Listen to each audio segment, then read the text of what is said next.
toute population est là, on n'a pas contre la mort en manche. Mais je ne pas contre la carte à banque. Alors, pour la éviter, la télévision pour que ça va hors de la presse, pas contre la manche.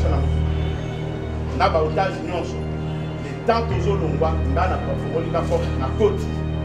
La Kangi Bango Nyonso, pour Bango ne va pas éclairer maintenant, mon tel dans la financement. La Kangi Bango Nyonso, vendredi à 17h.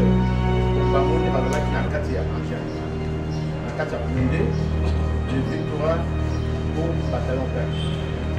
Quand on a vu l'image de la bâtisse de l'INA, et de chercher les auteurs. De la Kangi Bango, le même jour, on a la Katia.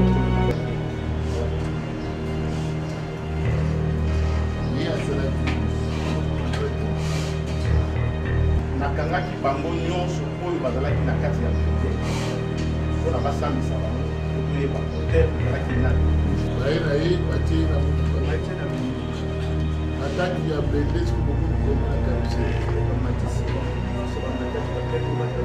bamati combien bapembe bakote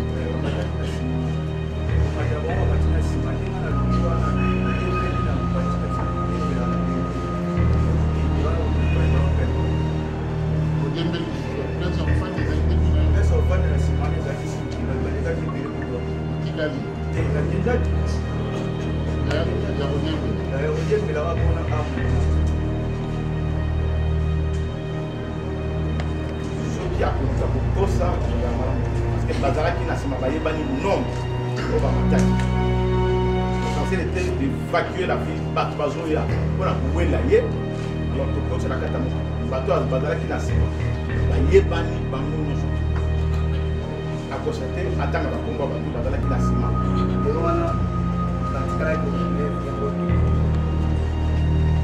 ntango ala susi yo ezalaki ya ngani ntango natalisi botalaka nini yo mo botalaka nini oza otalaka nini c'est ça natalisi ngai mibale yakotalisi bakomi mibale yabaesite kopesa bango baforce ngai kopesa nani yango wana kapitene komau na katema nde na ye kopesa bango bawina nana nawa nde na ye kopesa wana bon hôpital bataillon peine n'est-ce pas il y a un incident là c'est makambo eza kosedéroule na raoba yo moko moto kende okangeli mwana mwasi wana ye moto mosusu akangelaki yo okomi toloki masasi oti déjà unité ami ezalaki leni écrit police provinciale ezalaki bango bazalaki na kati masasi ezobeta population ezoya mpona koya kofota na kati ya bango première des choses nakozwa basoda na ngai mpona kobengana population bazwa masasi te mwasi wana babimi na ye td tax force nde azobima bapolisier ya écrit na ya service spéciaux bazwa na ye minoté de gauche de bas de haut en bas toza saisir ensemble ya opération yango tozotuna yo olobi ozwaki bato wana mwana mwasi wana esapeli honorine na poche na maboko ya td botakimaki na ye na bato ya pekri azalaki dans quel état azali à moitié nini elamba likolo eza te ya se eza elamba likolo eza te ya se eza te napesi yo ye non apesi na ntango baye na ye napesi ordre Parce que otage, je suis dans la on n'était pas sûr de qui n'a fait ce genre de otage. Par contre, ça va on a dit. Moi, je suis dans la plaine. Si tout le temps, on va dire que ça va la plaine. Public et le moins ce qu'on va mourir en motion. Ça va sauter. La soldat pour le bateau à la tu as pris le voyage.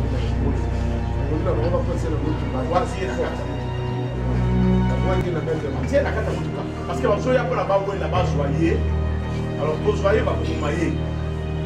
Pour la protéger, il fallait que le faquier dans le dégât. Promis. Tu n'as pas de mon amour. Mon colonel, vous voulez dire, sauf qui moi dans mon soeur.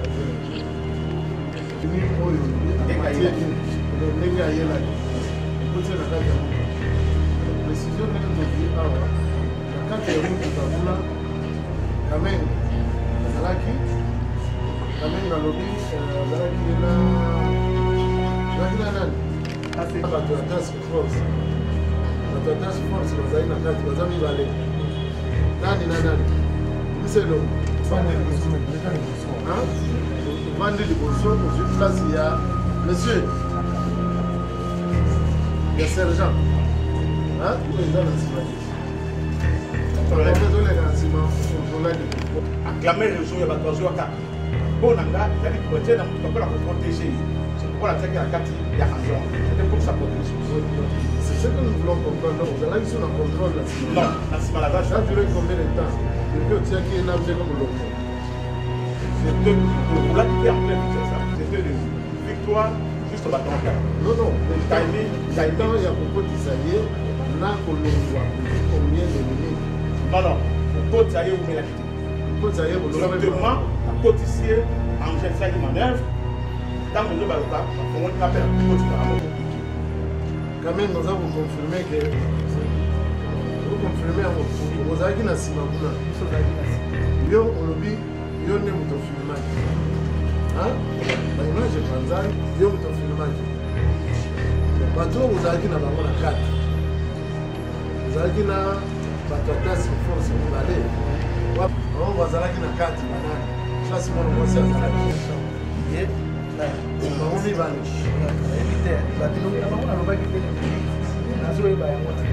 Mais emplacement na bango au commandant na bango nani azalaki likolo nani azalaki na poe oyo moko oyo atikalaki nde tozalaki na nasi à 2 mètres na ngai boye nayoki Kamenga Aja Kamenga telefone ifungwami puisque zaidi za kutu molini sekuti na moni telefone ebeli mais na telefone ebeli nayoki swabi moni chambre na utwana dala oyo za serke ya muke oyo za sirene oyo za bumi nde na kusani mona chambre na ye na telefone oyo ye donc na kusani na telefone ya ye Kamenga Aja Kamenga boya ke la kina donc na kusani akangi telefone atendela mo mitango ya monika bina ngabite kotika na kotindela yo image moi na yeba ke image zo ya pana ngaza image ya chambre na ye puisque déjà to komati quoi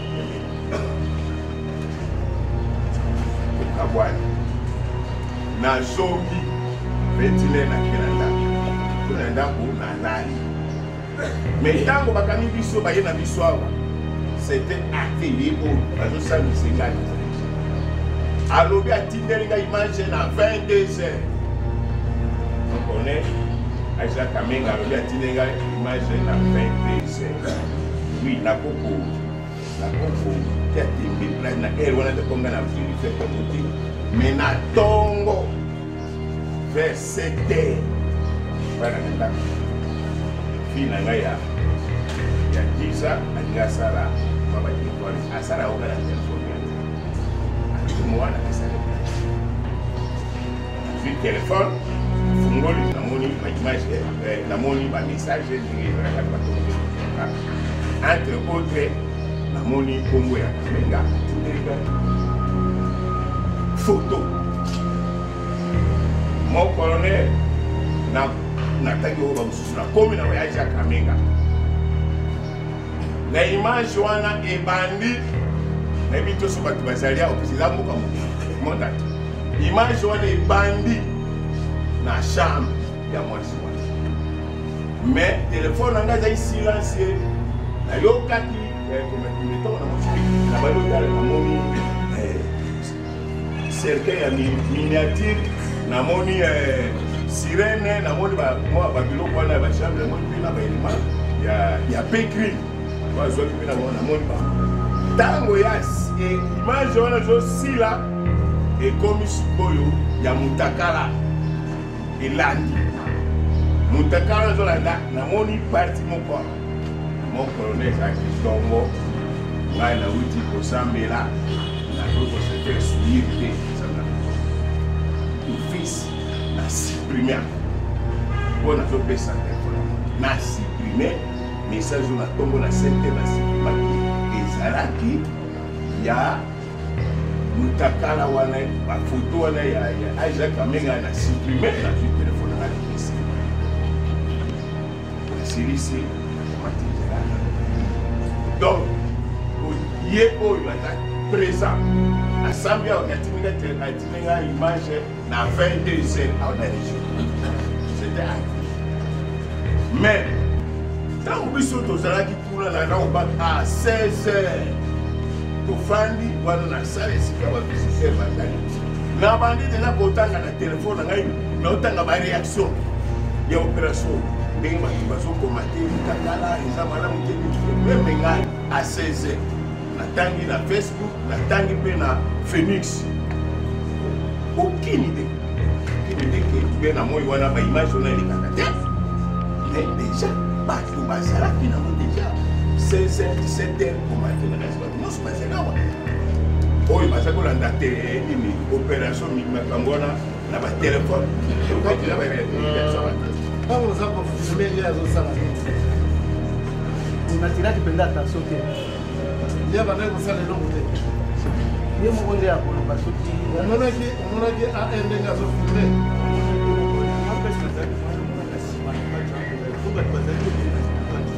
soki bozwi nani déclaration na ye oyo asambaki avouaki abiwi atindelaki ngai baye kokuna ye motuna moko oyo akangamaki arépondre te batuni ye bo ntango omoni ke inférieur atindeli yo omoni eloko moko ya mabe na epai inférieur yo tanke sd okosala nini ata orépondrelaki na wana po alobaki natindelaki na 22 même si natindelaki ye na 22 problème eza te selon ye baimage oyo ngai nafilmaki etambolaki mikolo wana natikala baimage ekotambola le lendemain nde ere etamboli nde wana sikoyo babandi koluka ngai mpo mongongo na ngai ezalaki na kati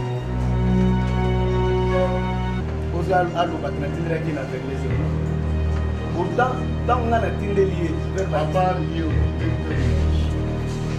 capitaine moi ye vers 18h tolingi tokende alobi azokende ntango nga mpe nazokende otindela ngai nga na excité ntango bandenge moko na ye ntango akei azolongola teni abi mekamenga nazomona image yango te nazotindela yo atindeli ye ayebisi ye ekomi atali abi namoni yango eboli abanga ayebisi nakenda lui, là déjà Kamenga, il prenait les images, il a été fasciné. Il y a eu des doigts, il y a eu des mains qui ont palpé le corps, qui l'ont effleuré, qui sont descendus partout. C'est visible sur... on n'est pas encore arrivé à ce stade-là. Mais on sait voir ça. Et ce sont ces images-là qui ont attiré les officiers sur Balkao. Ce n'est pas l'aspect, la maison de la dame qui les intéressait, ou les cercueils, ou les pratiques fétiches. Non. C'était ces corps-là qui les incitait à voir. Elle lui dit, mais quand les autres se sont rendus compte qu'il y avait un vrai bord, c'est alors que les victimes de la nation, ils ont même insisté en disant, c'est quoi dans mon âme ils ont, c'est pour dire qu'ils voulaient absolument avoir ces images-là pour exciter leurs fantasmes, alors que la personne était déjà prise de démouvement.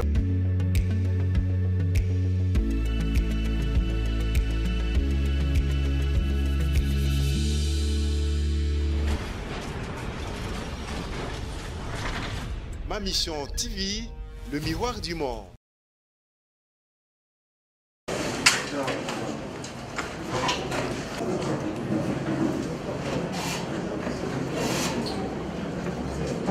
Siégeant en matière répressive au premier degré, en procédure de flagrance, en chambre foraine, ce mardi 21 octobre 2025, dans l'enceinte de l'état-major 14e région militaire. L'unique affaire en continuation inscrite au rôle sous RP numéro 517/025. RMP numéro 4786/25/PMEA. En cause, l'auditeur militaire supérieur du ministère public contre le prévenu ci-après. 1. Colonel Moumessa Kimfouene Désiré. 2. Capitaine Kongawi Baba Fernand. 3. Capitaine Mwamba Paipo Dieudonné. 4. Sous-lieutenant Longongo Omar Idriss. 5. Adjudant de première classe Kamenga Moutela Jacques. 6. Sergent Mbaki Ndombashi Bachelier. 7. Soldat de deuxième classe Chendela Kayembe Gu. 8. Soldat de deuxième classe Modaya Kengo Tishiki. Poursuivi pour violation des consignes, abstention coupable, non-dénonciation d'une infraction commise par un justiciable de juridiction militaire, viol, outrage public aux bonnes mœurs. Fait Kinshasa le 21 octobre 2025, le greffier principal mon nom est Vincent, lieutenant-colonel.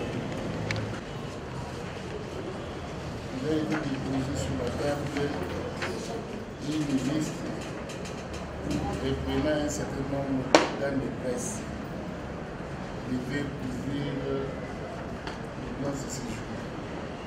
Il s'agit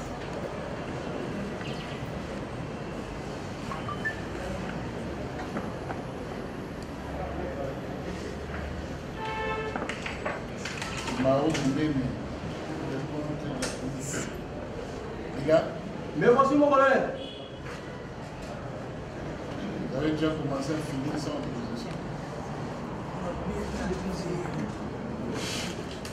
Olivier, Lamouna, Zamboa, Africa. Yannick Wenge, France TV. Lise Yanzenza, Kim 24 TV. Et là, Lise Yanzenza. Le Yannick est là. Olivier pour Africa Pool. Là. Mao Mouene, Presse Police. Mais voici mon colonel.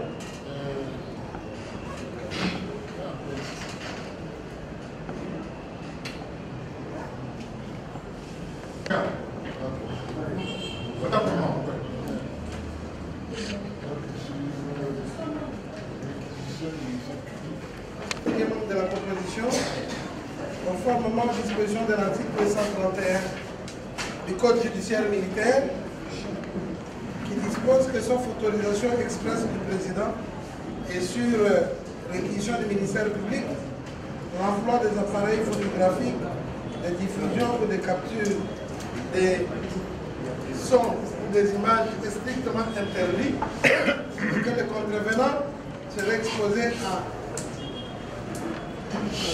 la confiscation de son bien au profit de l'État congolais et même à l'appel. Nous requérons donc, M. le Président et membres de la Commission, que votre cour daigne autoriser aux organes de presse ci-après, Sifa, Mao, Olivier, Poulamoua, Yannick, Wenge, plus Diazeza pour le compte de Kin 24 et toutes les autres institutions, si citées, Cyril Nilandou, Congo FM, la couverture pour besoin d'archivage et de diffusion.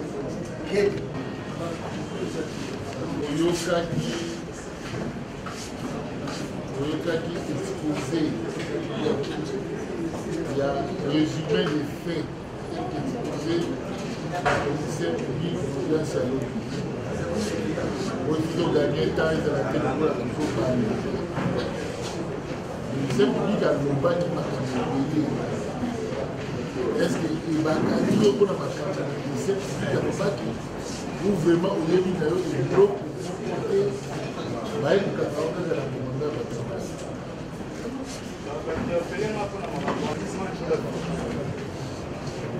Bafilmaki image ya nani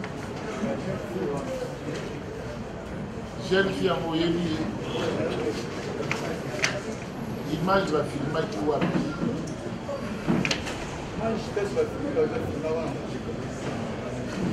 yo ozalaki na kati ya alors comme ozalaki na kati ya l'image bafilmaki na motuka nani afilmaki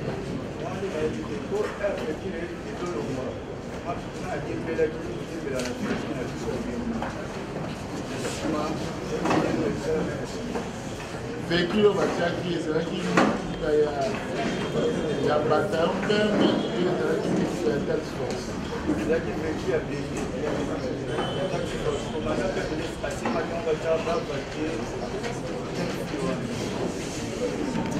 téléphone non bazwaki te comment image mine ezali na te oyo ya touche ezaka android te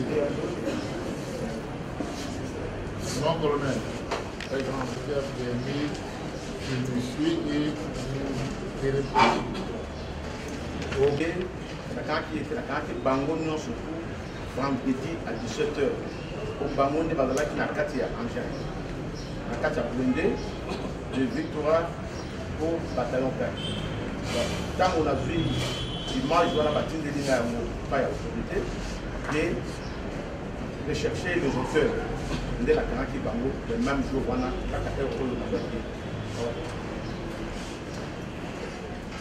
ye asalaki concrètement nakangaki bango nyonso oyo bazalaki na kati ya blindé mpona basambisa bango po toyeba auteur ezalaki nani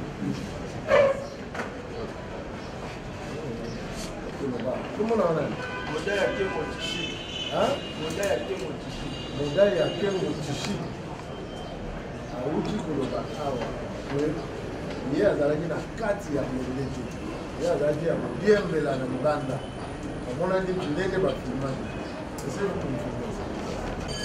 napesi mpoyo ve batia mwasi wana na kati ya blindé bango nyonso oyo équipier ya blindé nde nakangaki bango nyonso bango nde bakoyebisa ngai banani bazalaki na nsima po basalaki eloko oui monsieur position na ye ezalaki na libanda namoni position ya motu te natelemi koto population ezoya mpona babotola mwana mwasi wana bamiso bakota na kati ya banke alors mpona koevite yango natelemi kopekisa bato baorde napesi bakota mwasi na motu na baotage nyonso le temps tozolongwa nga nafongoli kaka na koti nakangi bango nyonso po bango nde bakoeklere nga keno motu tel nde azalaki na nsima na motu tel mpona yo moko banani bazalaki na nsima bazalaki 3 personnes lieutenant mataki na ngambu ndafongoli ka porte na koti tolongwe mbala moko parce que place wana tozalaki minifike mabanga na bato bandoko ya mpona bakota na kati lieutenant moko azalaki na nsima na nsima te lieutenant azalaki na libende ya porte parce que ye nde afongoli ntango blende ezolongwa afongoli la porte na koti lieutenant ajembo lieutenant sous lieutenant chef de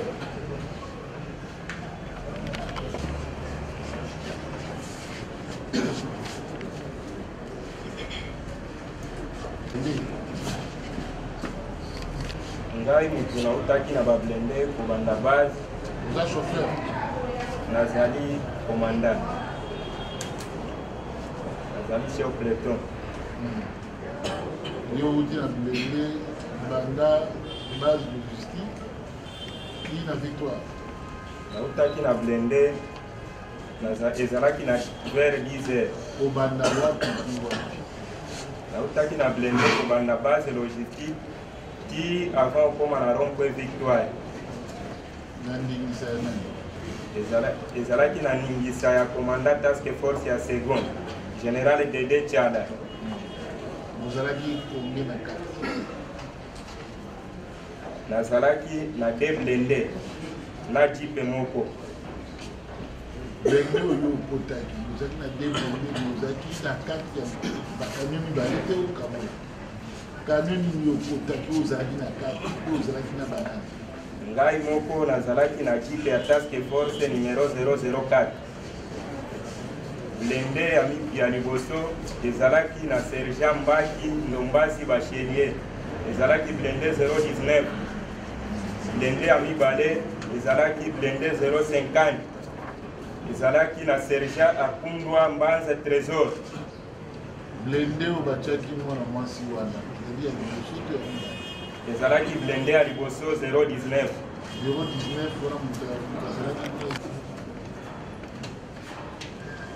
ozalaki na defender obien nga moko nazalaki na jipe ya task force wala brevet oyo meme marke oyo toye na yango awa ya auditorat ezalaki numero 004 yango nde ezalaki nsima na bango nyonso bambaki bazalaki combien na chaque blende na blende oyo ya sergent Mbaki ezalaki na 4 personnes ntango toutaki base 4 personnes qui disent Mbaki 5 ou bien 3 personnes na ye Mbaki nde 4e personne ye moko komanda vete blende ya mibale ezalaki na 4 personnes de même nani abandaki kokonza blende ya mibale blende ya mibale ezalaki kokonzama na sergent Akundwa Mbanze Trésor Akundwa Mbanze Trésor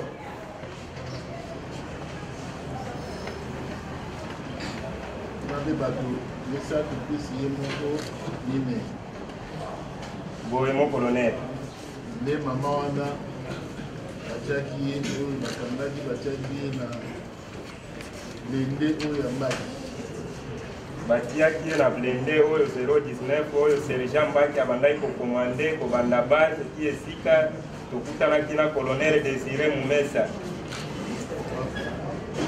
tokala mwana ndenge yo bandaki kokonza blende numéro 019 tokomi na avenue Victoire entre Éthiopie na Prince Kassavu na katikati kasi toki kokutana na colonel Désiré Mumesa nde ntango tokutani na ye elongo na bapem bazali koescorte madame wana la suspect oya na ye ti na Beni bazoya nde na maboko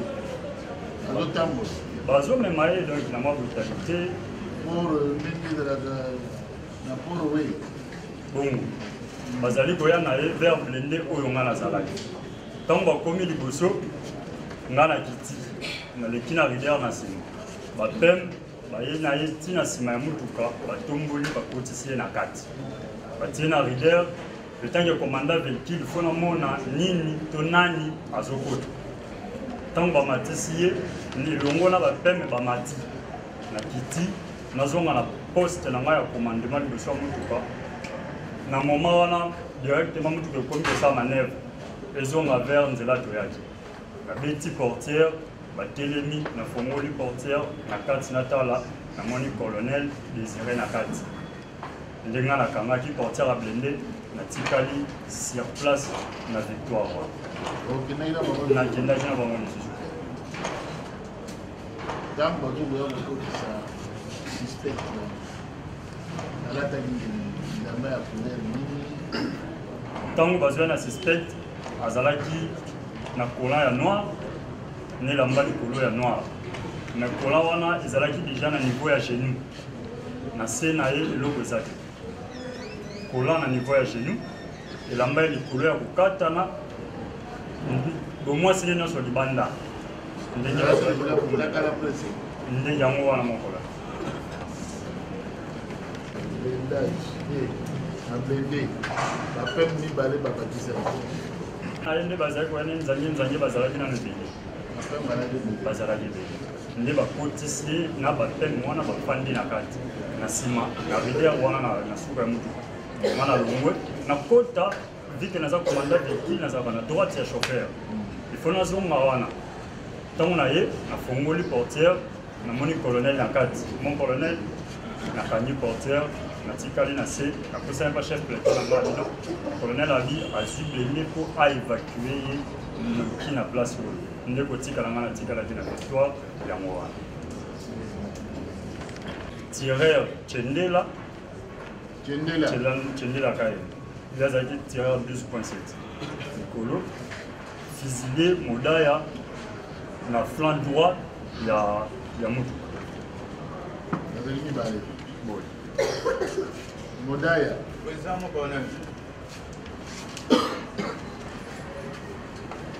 azaliyo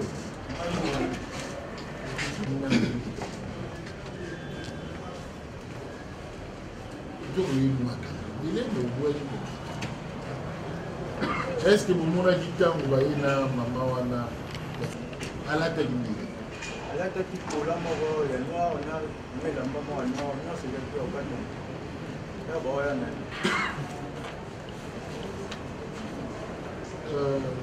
sergent obi sergent obi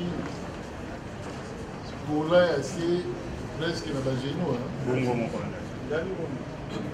bomwasi nyonso libanda bozotala miso eza problème miso ezotala basutie ezomonana tolobuleli kaka baye na ye batie na motuka ataki ya blende siko bokomi kombe na carrosserie bapembi combien bapembe bakota komata bango abati na nsima ndenge na longi wana nakembeli na mopanzi na kokembela na ndenge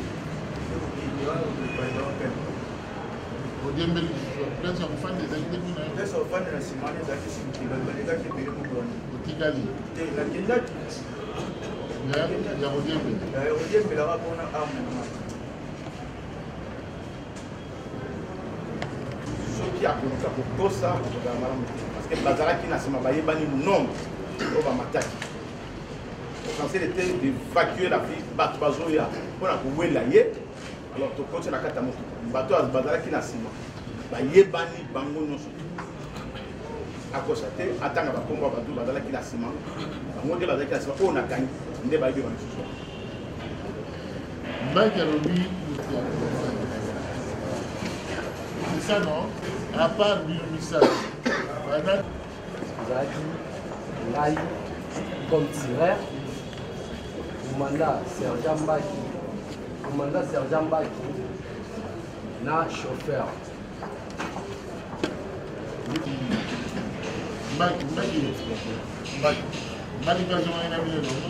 sergent mbaki azongai na biso elongoki na commandement moto avandaki wana ezalaki colonel Désiré komanda batali ye nde tozongaki na ye ndikamo nga azalaki tireur chauffeur komanda botikeli place liboso na cabine yoki carrosserie mpe nga naza tireur nga alongwaka te nga azaka na place na ngai nga boujaka te carrosserie yango na cabine ekeseni eza na nettement eza ne balompiser ezalaka peut-être na biso cabine à part carrosserie à part place des artistes ezalaki sergent mbaki ntango tokutana colonel vous confirmez que lorsque ofandaki na cabine okutaki chauffeur na élément physique chauffeur kaka ngai na tireur aza debout azocontrôler arme na ye aza na kati engin ezali blindé donc observation eza kaka avant tout autour eza blindé observation yango ezalaka te komo bon bapere boyaki na bamobie okokisaki na kami na makambo. Monsieur le Président, votre honneur, la PEM a yé balungwe bazalaki combien bazalaki na yebi nombre ba PEM wana parce que bazalaki ebele mais bamati na mutuka wana te mutamati na mutuka moko PEM moko même les adjudant chef adjudant de classe quand même ndi mutamati na azawa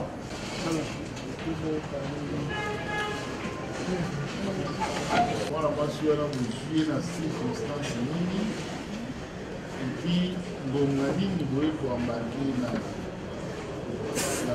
menu Quand on compte la victoire, ça c'est vrai. Ça c'est l'objet de la philosophie. C'est comme dans le temps où ça va dire que vous avez l'otage. Donc c'est l'otage, il faut dire vraiment la bataille. C'est l'otage, il faut dire vraiment la bataille.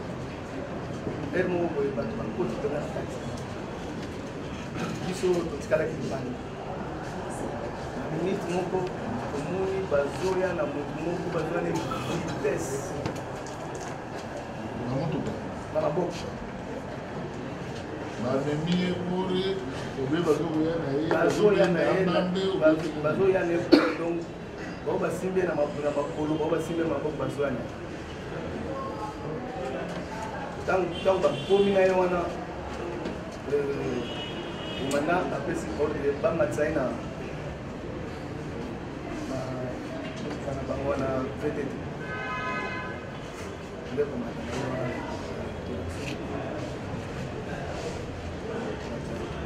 azalaki na bilamba te bouti oyo azalaki nango ezalaki sekatani soutien eza te soutien na ye nde bakangi ye na makoto koto batie kraka soutien na ye nde base servir Tangaye. Bongo kola na ye. Kola ya kopanza. Donc tina na niveau ya kopanza na nyonso. Sous vêtement na kati kutu na ye baki te sous ezala ko. Tango te na kati ya blende. Kotaki ba pe mbongo. Na kati ya blende. Si je ne m'abuse pas. Nga nafandaki datu oyo mongo ya komanda amataki na kati te atelemaki libanda akembe ntango akembeli na nsima na ngai ozalaki na adjudant chef changan azalaki na nsima na ngai donc ovandi avandi nga mpe na kati changan wana elema pene bapene ozalaki deux seulement otaki bakolo kami bakolo motuka na nsima tozalaki lokola deux eza na asili ye nde asimbaki ye na kraka asimbaki nani ye mwana mwasi wana azalaki na ye atelemaki na poine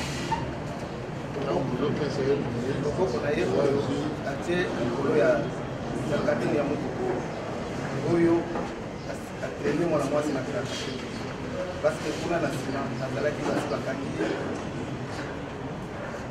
moko na kati na bango nde avandaki na poine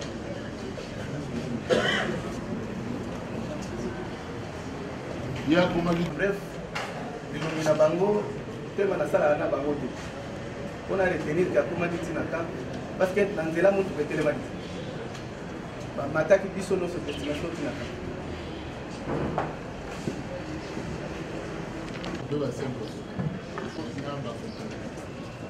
nayebi te bafoto mosusu asalaki video wana natikalaki kokule yango te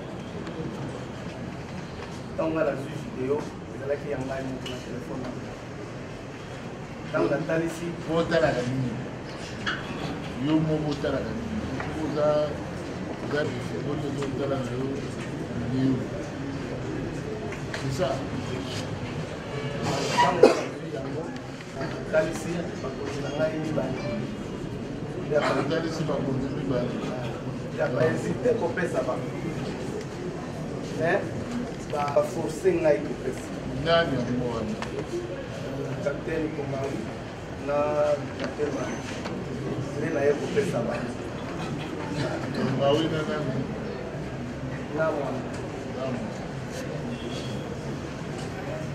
nde naye kozwa bafoto wana video wana naye kopesa bango bon ok comme yo ozalaki na kati yo moto bandaki kanga bavideo nani mosusu alobaki bavideo ndenge donc komema ye bacivile bazolanda victoire yeka mpe na bato yango ozalaki mpe bileki bozalaki baelema ya mpe mibale na bakolo camion mibale moko et 3 personnes à part yo ozobafamile est-ce que eza mpe na mosusu bakati na bango afimaki batiraki ata so domoni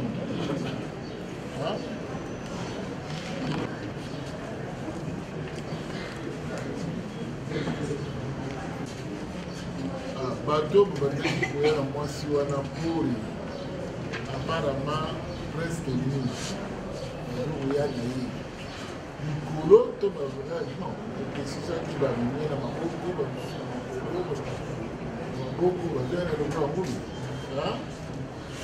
ntango bato na bazoya basivili to basoya na ye na namona civili to basoda namonaki basoda te bazoya ezalaki basoda ya unité ya biso ya pene na ndambo ya task force po bakotaki mpenza na kati kokokanga ye donc soda ya pene na task force kongawi mon colonel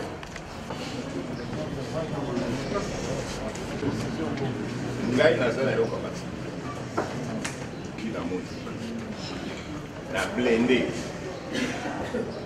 wana ngai nasi nakomaki na bato mpe kusi ngai nde nabimaki na lo ya liboso ya 18 personnes baza ya robank na baclient oyo bazwaki bambongo bazali na bambongo alors ntango komanda apesi ngai eke fulu wana mwa ezali te na bato wana nafandisa bo na se nabengi jip ya rien ngai na matisi les 18 personnes oyo ya ngai avec 2 éléments na baelemo mosusu bayeka tenisi nayebi yango bayeka korenforce ngai biso to décolle oke na biso na 18 nakomi na ngai na bataillon élément nayebi mpe mwa comportement ya baelema eke bato wana baza kolela naza mboko ya service omboka boye mpe bato baza bakolia bamonga minene minene j'ai préféré natikala na bato wana na kati ya bato wana état major nazobatela bango na komanda akomi komanda akomi 10 à 15 minutes nga na sako après arejoindre akomi sikoyo komanda akomi et de là nakomona sikoyo nde lo ya monene okomanda yaki entre autres mwasi wana po mwasi wana namoni physiquement na bataillon kuna na raubaki te na victoire à moitié nini amemi po amemaki na komanda ye sikoyo oui moto moko amemaki yato nazwaki mpenza ta ekokanga elongi ne malamu po abimaki ne soki na blende Mais tant qu'il s'est commandé à Poussani, commandé à Pessi ordre à la tissa. Douana ne bazo pour bongisa. Il n'a plus la zone de payer belé. La zone surveillée, bateau n'a qui n'a bango. Bako ya kate parce que wana déjà le pango, le commis d'abri de ceux qui a 200 personnes. Faut regarder ça. Commandé à Pessi ordre de la tissa. Ah bon, c'est là-bas, bon, si bilambe sili, commandant juillet. À remettre dans ma bouche, il y a le lieutenant-colonel Guillaume. Wanga nasa mona. Abi joye kende ne na bureau. Colonel Guillaume azali chef S5 na biso. Abi kende ofane ne na bureau na. Kumbani na bureau. Esili. Tozongi lisusu terrain. Donc avant que zo na tutangi no bato ba yaki nombre comme sikoyo 57. Na tuni commandant. Là il y a adresse. Conduite et tenir na bateau. Alors oui, pas identifier bango et puis moi audition sommaire. Na bengi na checour na OPC mokwana na biboti kana bateau et bo identifier bango. Na zongi susu na commandant sur terrain na audition. Mais zongi sukuna. Comme na terrain kuna osali musala buti 18h30. Sili? Non. Voilà. Na quelques officiers tenus, bakei na irebu. Na hôtel ici quand moi soit la faire. Ate ko permission. Ngai le commandant qui saki ngai na kiti na 18h30 na zui moto na zongi na la bataille. Na ye na yo sur le commandant la bataille. À 19h passé, na moni cortège a commandé Koti. Komi, na kuti sikoyo, wana général Israël. Ya ipeki na azali, ya kina batu na ye, na général Thierry observation ya biso a.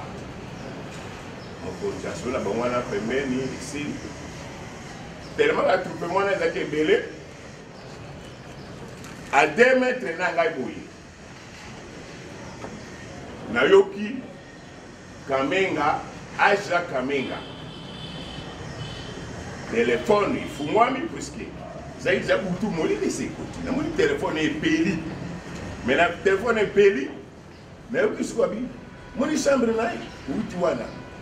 Dans le a cercle à mon quai, où il y a sirène, où il y a boui. Nena Poussani, bonamona chambre na ye na téléphone où il y a. Donc, on a Poussani. Il y a Kamenga. Aja Kamenga. Bon, il y a qui n'a permission. Donc, on a Poussani. A Kandi téléphone. Mais tant que vous avez habité, vous avez image. Moi, je n'ai pas d'image, je ne vais pas image à la chambre. Puisque déjà, je commentais à quoi. Donc, na zongi, 29 na Kenanda. Kenanda pour na lali. Mais tant que bakani biso ba yena biso awa, c'était acté pour azo sami senga. Alobi atindelinga image na 22h. Donc on est Aja Kamenga alobi atindelinga image na 22h.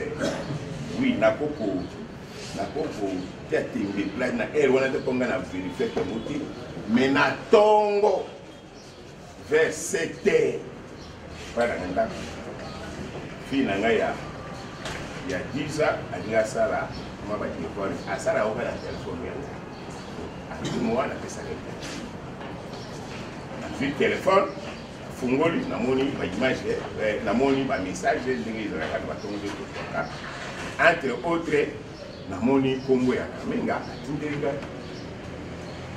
photo mon colonel na tagi oba mususu na komi na Aja Kamenga na image wana ebandi na bito so batu bazalia opisi la mboka mondati image wana ebandi na chambre ya mwasi wana mais téléphone anga za silencieux nayokaki metongo na bayotala namoni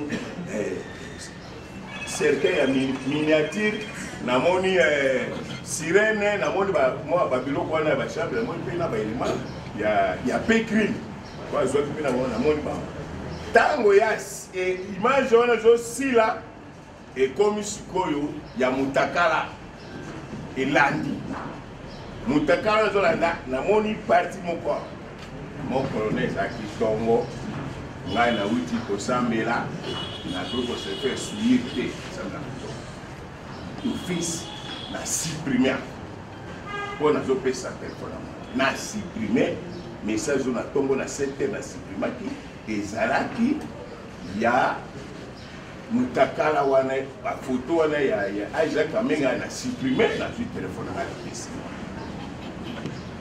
nasilisi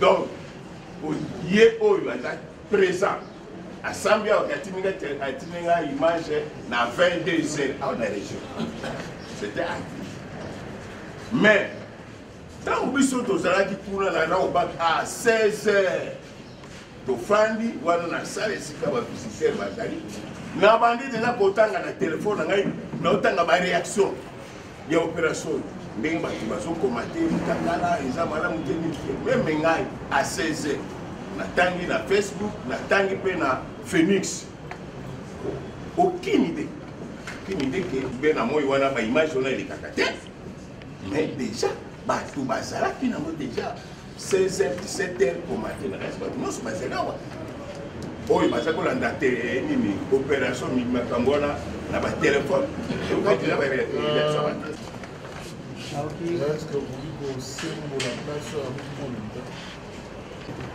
bien sûr ça pourtant événement oyo azoloba ya fete no ya temple ya mwana mwasi wana ngai nakotaki te komanda boyaki mpe makota na kati bato ya pécrime nde bakotaki bakoti na bacameraman oyo bazalaki surprise bakoti na kati kosala perquisition na bango basali nyonso wana ata mpe moko akotaki na kati te mpona belele biso ya bacercueil video ya cercueil eye koleka na ntongo biso nyonso tomoni yango ndenge bazoexplike bacercueil biloko ya temple wana mais sur place bato oyo bakotaki babi mwana mwasi oyo azali mutu abakisi tala biloko bamoni na kati ye amoni video te ntango mosusu ayoki masolo na biloko na kati atika omona video wana na pepa na ngai te oyo wana azwi yango nayebi te so akende kosala nango nini ye akomonana na baonke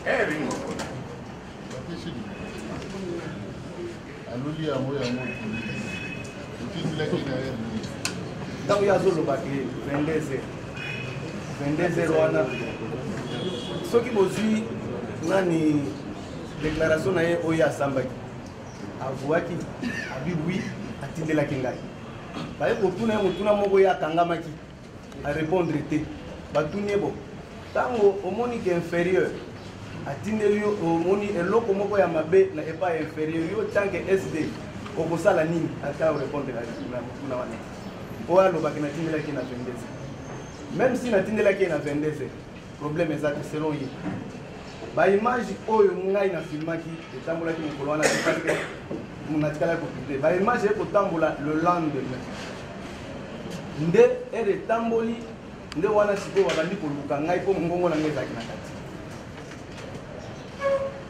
ozo alobaki natindelaki na 22h pourtant ntango ngai natindeli ye capitaine moi ye vers ba 18h tolingi tokende ye alobi azokende ntango nga mpe nazokende otindela ngai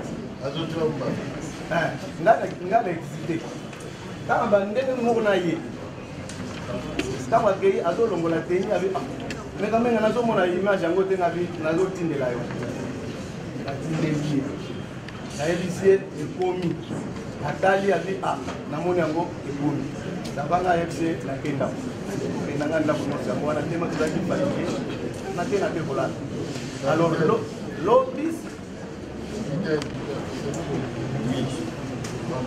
ngai nasali mosala juste tosisi mosala ilite 21h05 totikali kuna ngai komanda tikala kuna po osécuriser site wana po banani bayakola te batindeli ngai 5 militaire na jeep na planté bango 21h15 ngai capitaine Rudi na chauffeur 21h15 nde tobimi na victoire natiki basoda wana bazokengela place wana tomati na bataillon nakuti ye oyo tozali même bureau aza secrétaire national na même bureau nakuti ye azoli ngai bima kame ngai naza na clé te zela nano ngai nase changer 21h20 21h20 nabandi kose changer alongoli babotine mapose la question mokonzi osomoli bafilme baimage ezotambola baimage nini parce que nakoyeba ndenge nini soki yazaki na mpa bizaki aye moko ngai nakoyeba ndenge nini ke yaza na image wana m'a posé la question, mon conjoint, il y a une image, j'ai posé la question. Le téléphone a exprimé à partir de 14h, j'ai bien de charger. Il y a une image, réaction. Bisous sur la temps, personne n'a su que c'est lui l'auteur. En tout cas, nous avons une image, il y a des réseaux sociaux, on a une image pour la routine de Mouninga. Mon côté a ébattu que c'est lui, il y a une affirmation qui a tout cas. Vous voyez, c'est l'homme en tant que commandant à d'autres idées. On voit à Kamenga, il y a beaucoup de pété. On voit à Kamenga, madame Moko est touché Yingai. Et ceux qui Kamenga, il y a bien le Sekokima. Voilà, vous êtes dans la été, gagne la Bengi. Kamenga, Ozawa, on a droit à barrière, il y a 10 000 francs aux Aguinamo. Ah, yes, qu'on a bataille. Comment on a la bataille? Kamenga, il y a. Vous voyez, les deux sujets, c'est la dit. Tout ce que insiste, pour la yé, à mon équipe, peut-être, ils sont défiés.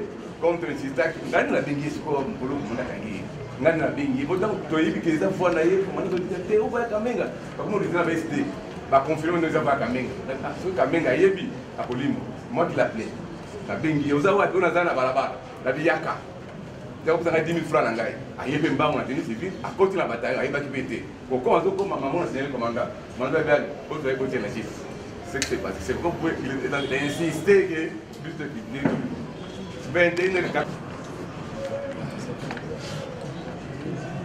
Pendant bataillon peine, n'est-ce pas?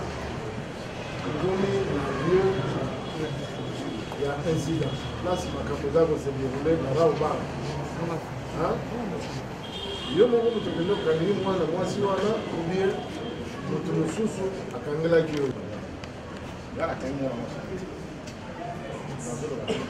Comme qui m'a saisi, déjà, il était ami de la Kiwa. L'ennemi, décrit police provinciale de la Kiwa. Bango Bazalaki na Kati. Massa c'est la population Ezoïa pour nous croire que la Kati Yaba. Très bien des choses. La cause de la Soda Langai, pour la Bengana, population, Bazoa, Massa City. Moi, sur la Biminaye, TD, Tax Force, né à Zobima. Les policiers, il y a Pékin, il y a services spéciaux. Il y a minoté de gauche, de bas, de haut en bas.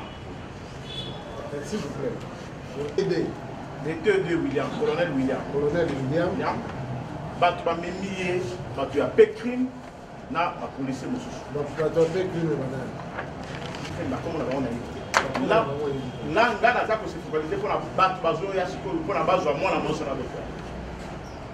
Je rappelle à l'Ibaki. Donc tous ont saisi l'ensemble des opérations. Hein? Il y a autre tour na yo. Olobi ozwaki batu wana, mwana mwasi wana s'appelle Honorine na poste. Na maboko ya TD mutabimaki na ye na batu ya Pékin. Azalaki dans quel état? Azali à moitié ni. À moitié ni. Ça veut dire que il en bas du polo, les athées, il y a ces qui ont. Il en bas du polo, les athées, il y a ces athées. Ça peut sur non, pas que c'est. Quand vous voyez naïe, na pesi ordre parce que otage qui soit dans la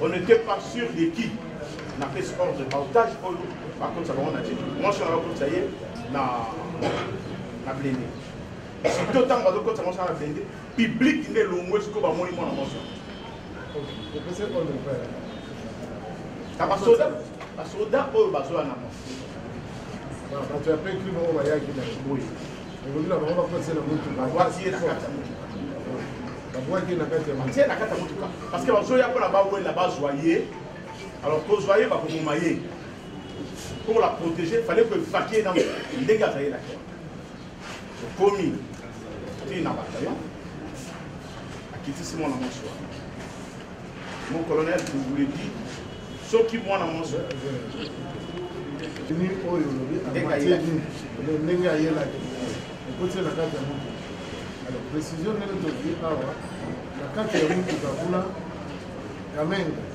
azalaki kamenga alobi azalaki na nani bato ya task force bato ya task force bazali na kati baza mibale nani na nani bimiselo vandi liboso ozwi place ya monsieur ya sergent eza na nsima te ezoleka na nsima controlaki te acclamer réseau ya bato bazwaka mpo na nga ezali batie na motuka mpona koprotéger ye c'est pourquoi la teke na kati ya environ c'était pour sa protection c'est ce que nous voulons comprendre donc ozalaki sur la contrôle na nsima non na nsima na ça a duré combien de temps depuis otiaki ye na ndenge molongo c'était pour rouler qui était en pleine vitesse c'était une victoire juste au bâton non non le temps il y a kokotisa ye na kolongwa depuis combien de minutes non kokotisa ye omelaki te kokotisa ye directement akotisier en gestion de manœuvre ntango ezobaloka bafongoli nga mpe na koti bala moko duki quand même nous avons confirmé que vous confirmez yango ozalaki na nsima kuna yo olobi yo nde moto ofilmaki baimage epanzani yo moto ofilmaki bato oyo ozalaki na bango na kati ozalaki na bato ya task force mibale bango bazalaki na kati banani place mwana mwasi azalaki bango mibale nayebi te babilongi na bango nalobaki te lebebi nazoyeba yango te mais emplacement na bango okomanda na bango ayebi nani azalaki likolo nani azalaki na kwe oyo moko oyo atikalaki nde tozalaki ne na nsima quand même le sergent nani atikalaki na kati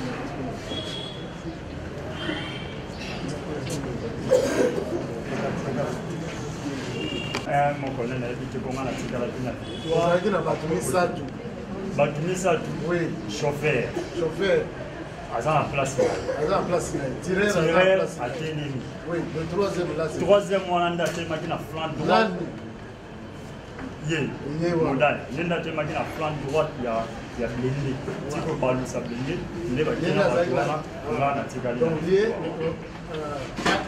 ozalaki na ye monaki yo ntango ozofilme ye azosala nini ye nde asimbaki mwasi wana ye nde asimbaki na kraka ye asimbi ye na kraka ye nde asimbaki na kraka mais oyo kuna mosusu ye nde ye aza mopanzi wana ye aza na point na biso sikoyo na jangami toza na mopanzi ntango oza kofilme ye azosala nini natiraki mpenza attention te ye bandaki kosala eloko te ye moko nde akoloba soki omonaki an ndenge azofilme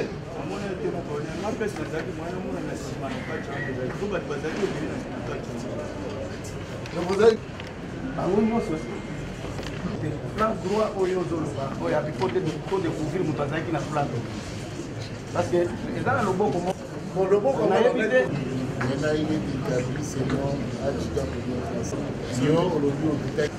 Oui, mon colonel. Mon colonel, nazalaki na poubelle, nazalaki na côté mosusu. À part na poubelle, nazalaki côté mosusu. Bon, soki à part le simple reportage, les vidéos vous montrent que la victime se débattait. voulait quand même protéger ce qui nous restait à protéger. Les parties intimes notamment, le visage aussi. Et il y avait des commentaires. L'accès d'Onginayo, il faut voir la Makolo. Et il y a même un commentaire difficile à répéter ici. Je me dis non, Talanini est criminel.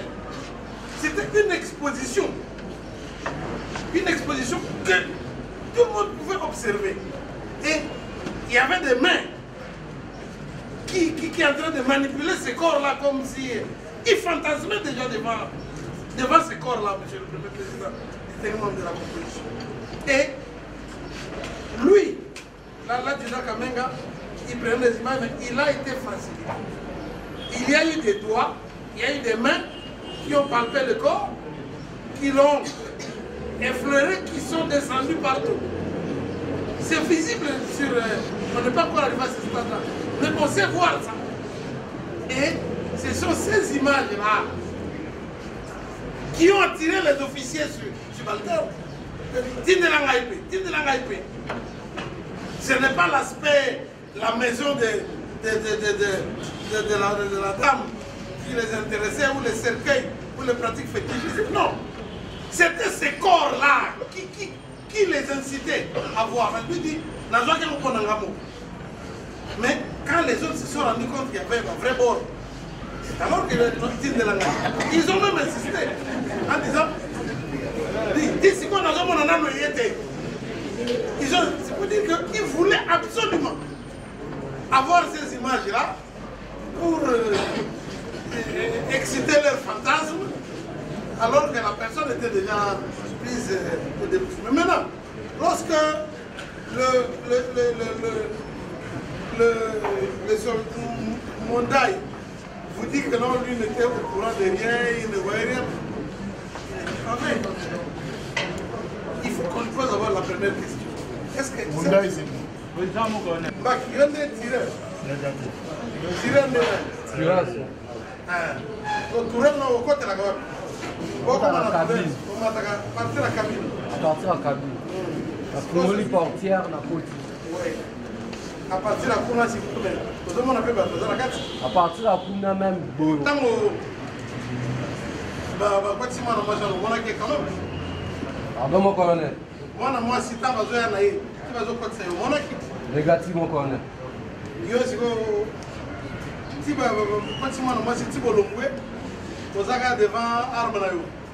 Monsieur mon colonel, par contre, moi, si pendant que ma ça c'est il fallait qu'on ait la concentrée à l'arme. Voilà, on a évité mon colonel. Oui, mon colonel. Ok. C'est quoi l'évacuation de la place? Lorsque vous commis sur place, vous n'avez pas de logistique. Oui, mon colonel. Vous avez un poste. Oui, mon colonel. Vous avez dit que vous avez un vous allez comme commandant, sergent Maki, comme tireur et puis chauffeur. Si je suis fusillé mon corps, c'est soldat mondial. Oui, mon colonel. Tant équipe chauffeur, Maki, yo, Mondaï. Tant que commis dans la banque,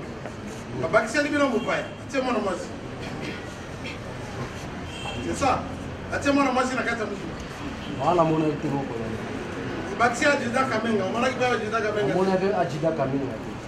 Donc, on a naturel là. En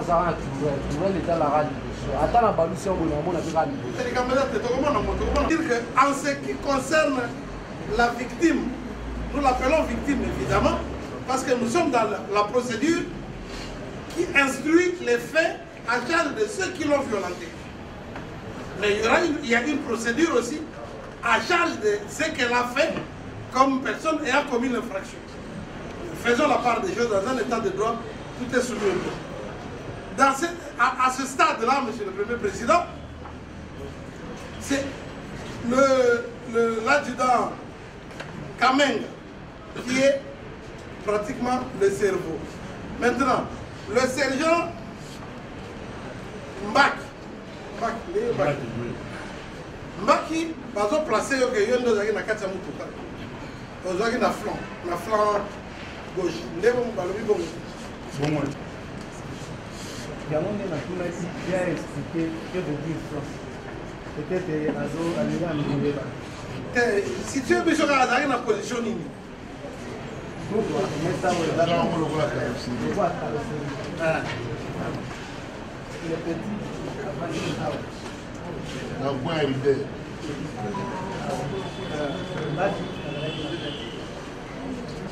déclaration alobi kokumba kobenga na kraka kobenga ye na kraka ndenge bamasaki yasimbaki ye na kraka nde ye aza kosimba ye na kraka ye naza kosimba donc contact na ye na mwasi ezalaki nde na kraka ye nde azalaki ntango komati ye mbati aza na point caporal aza na point d'après yo sikoyo maboko ebanda kosimba nzoto bana mwasi wana eza kaka ya yo to ya bato mosusu nga loboko kuna komaki nde yo oza nde cameraman ozozwa image mais maboko ezomonana wana ya nani ya motu oyo azalaki awa ya mbaki mbaki azalaki kuna sikoyo moto mosusu wana nde na kati ya bao eza nde nani ndenge bazolakisa ye nde azalaki na flanc droit mondai ye wana na maboko eza ya mondai siko voi oyo koloba nde bor ya criminel wana voi nani ya nani wana nde voi na yo na bavoi nyonso obima wana nde ya yo kaka na kati wana voi mosusu eza kaka ya yo oyo banda oloba ya kokaka yo fungolaki asinyama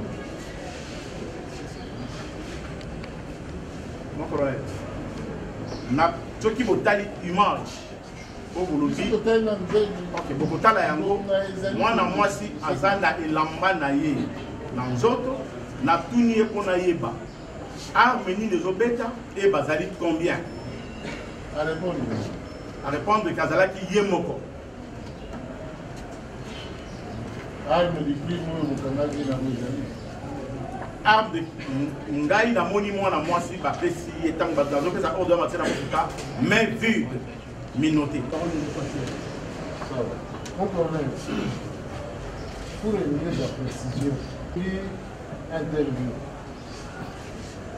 esalemaki mbala moko cadre ya terrain esalemaki place nini na kati ya salle na bureau ou bien en plein air na libanda na bino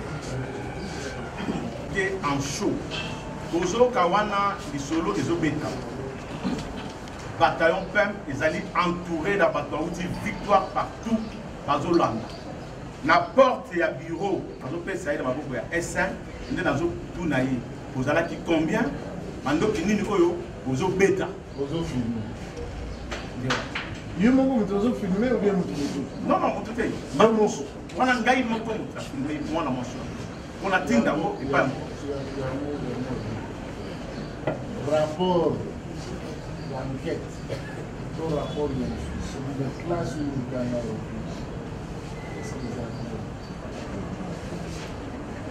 oyo principe ya présomption ezokozwa motu nano responsabilité na ye eza établi kooriente baquestion mpe kofilme ye mpe kotinda voyez pas que c'est péché eza lokola yo on était à chaud. À chaud, c'est-à-dire quoi? Tu es officier supérieur, tu devais être à froid. Pas à chaud. Tu ne peux pas être chauffé inutilement. Tu devais être plus posé. Posé. Parce que là, tu trouves ça grave. Les autres n'ont rien trouvé des armes. Pour la victoire, toute ça utilisé et finalement, lorsqu'on vous dira, Bokani va te combien? Ce n'est pas le nombre ou chiffre de ça. C'est là il faut éviter les réactions chaudes. Mais ce n'est pas un commandant. Oui. Le client, depuis qu'il a commencé à déposer devant votre cour, il a été très clair en disant ceci. L'arrestation de cette femme s'est passée à l'intérieur de la banque. Il n'a pas foulé ses pieds à l'intérieur de la banque. Il est resté dehors de la banque. On l'a amené cette femme par le de telle force qui lui a remis cette femme menottée. Et ensuite, à moitié nue. Voilà. Et ensuite, il a donné ordre qu'on puisse mettre cette femme dans le blindé. Et lui est monté devant. Alors, ça saute aux yeux ici, clairement.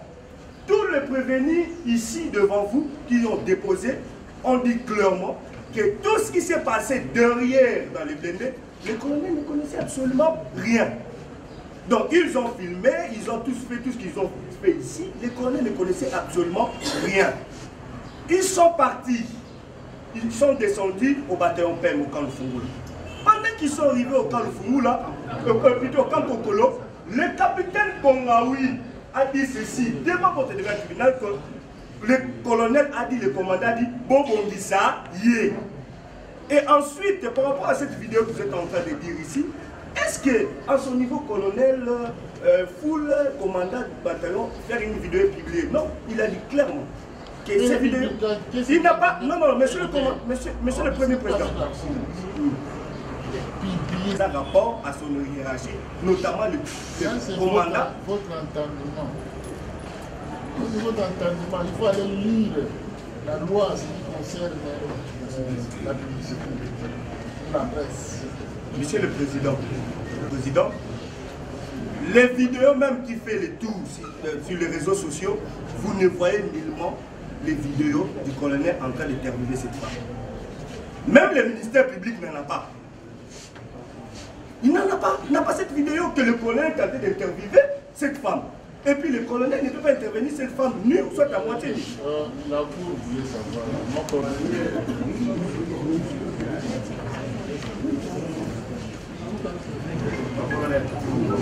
J'ai surtout fait ça. J'ai envoyé au commandant 14e région militaire sur WhatsApp, au commandant ville Israël Kambou sur WhatsApp et au général le commandant c'est bon Task Force. C'est fini. C'est WhatsApp.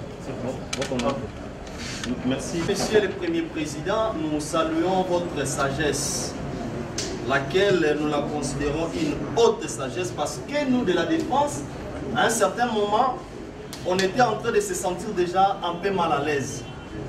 Parce que nous, la défense, nous avons pris le temps de pouvoir assister notre client, le colonel, au niveau du parquet. Depuis l'ouverture de cette procédure et aujourd'hui, les pièces du parquet étaient encore entre les mains du ministère public. Et aujourd'hui, lorsque nous avons débuté, le ministère public s'est servi des déclarations faites au parquet en cette audience. Et en ayant la sagesse, votre cour a fait demander au ministère public de remettre au greffe toutes les pièces ayant trait à cette procédure. Voilà, pour cela nous vous disons que nous saluons votre sagesse. Monsieur le Premier Président, distingué membre de la composition, vous avez fait une pédagogie scientifique et juridique en faisant poser des questions aux préfets. Nous sommes en train de compléter notre client, Monsieur le Premier Président. Est-ce que c'est vous qui avez pris cette vidéo? Monsieur le Président, les pièces qui jouent dans les dossiers sont là. Le colonel devant le parquet a répondu à cette question et il a martelé ici. Il dit, c'est bien moi. J'avais pris ça pour deux raisons. La réponse est là. La première raison est de faire rapport à mon chef. Parce que j'avais reçu préalablement l'appel de mon chef à aller descendre au niveau des victoires pour savoir qu'est-ce qui se passe là-bas et poser les actes. Et ce sont des assaillants qui sont restés au niveau de la banque. Monsieur le Président, c'est un commandant bâtard, c'est un colonel, il ne devait pas seulement rester avec la dame et de ne pas savoir qui sont restés à l'enclos de la banque, Monsieur le Président. Voilà l'intérêt étant commandant, étant opérationnel, il devait savoir pour leur permettre de bien opérer, Monsieur le Président. Voilà la quintessence de sa réponse, Monsieur le Président. Et il ne s'est pas arrêté là, Monsieur le Premier Président. Il est allé trop loin. Il a proposé au parquet. Vous me retenez ici. Est-ce que vous avez pris soin de pouvoir savoir l'auteur et les liens où on a publié? C'est ainsi que notre client au parquet, il a proposé. Est-ce que vous ne pouvez pas saisir les services compétents?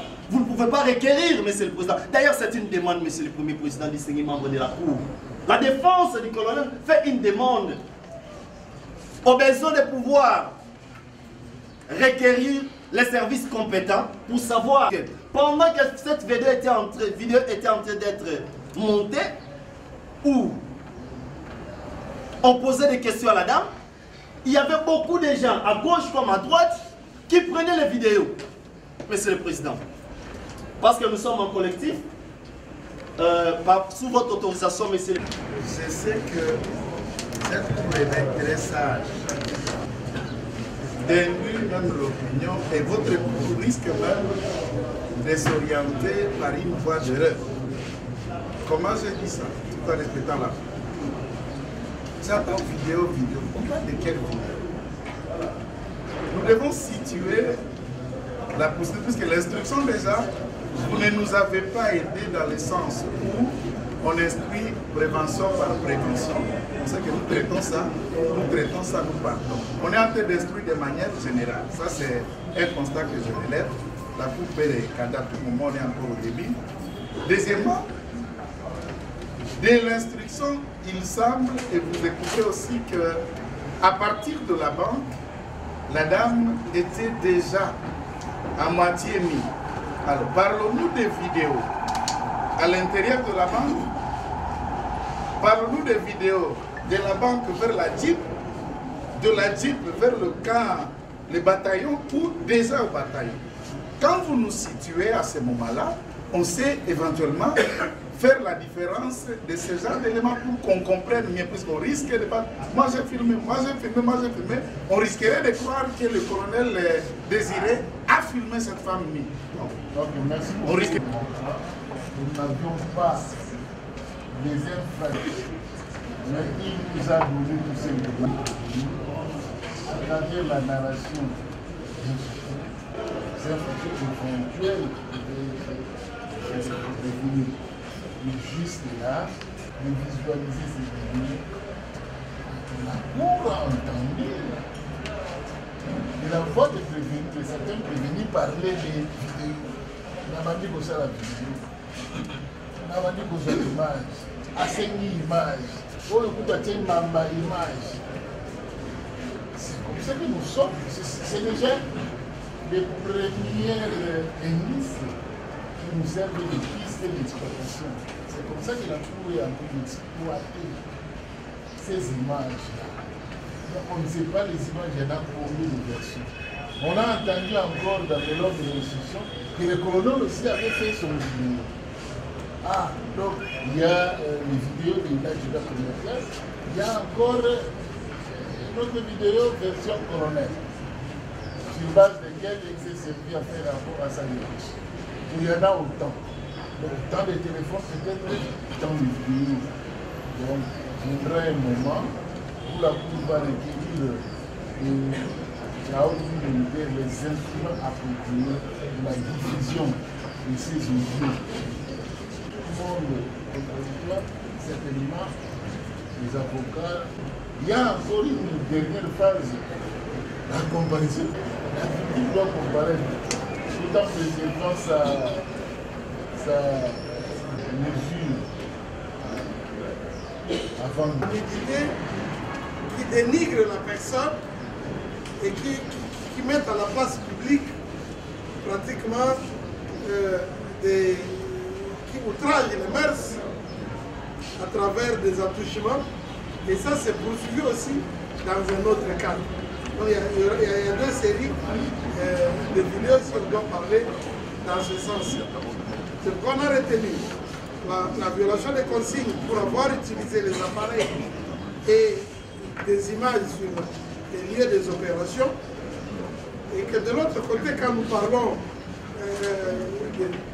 des viols, des traitements inhumains et dégradants, nous visons plus l'exposition de la femme par ceux-là même qui étaient censés la protéger. Peu importe les crimes qu'elle aurait commis dans un état de droit, il ne devait pas agir de la même manière. Mais le commandant Batara n'est pas poursuivi pour pouvoir diffuser des images obscènes. Ça, c'est un autre groupe. Pour lui, en tant que commandant, il n'aurait pas dû mettre à la place publique des scènes lorsqu'on est ça, parce que là, il y a un document qui l'interdit formellement. Donc ça c'est par rapport aux images et par rapport aux autres aspects qui viennent d'être dit tout à l'heure. Je pense que le ministère public se réservera le droit. Quelqu'un a dit tout à l'heure que son client aurait été entendu au niveau du parquet, peut-être pas le parquet strictement, au niveau de la police judiciaire, certainement. Et au niveau du parquet, il y avait, à ma connaissance, aucun acte dans ce sens. Donc les deux préventions pour lesquelles la Cour va essayer de notamment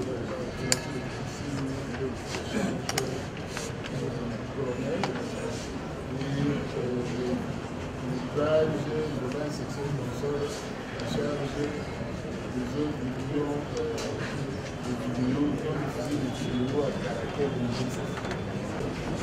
Bien que les gars parce que vous êtes en connaissance bien que les gars en rapport avec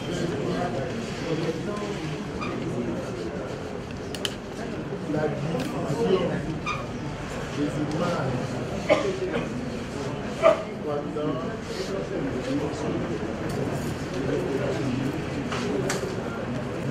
pas diffusé dans les opérations. Non, j'ai mis ceci. Il peut nous donner l'économie de ces images. Au plus on a Telegram, on a les autres. Il n'y a pas soldat, quand il a les Tumba, installation militaire, Mandoki, installation militaire, Mitukabasoda,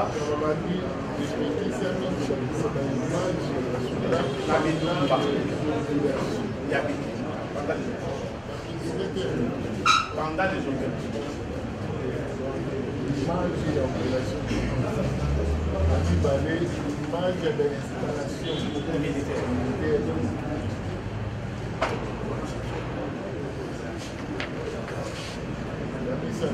Mandoki, Mitukabasoda.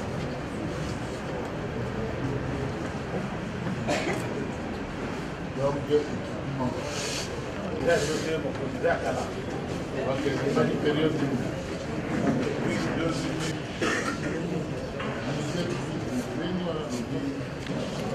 de même moment où nous avons la population militaire, toujours difficile.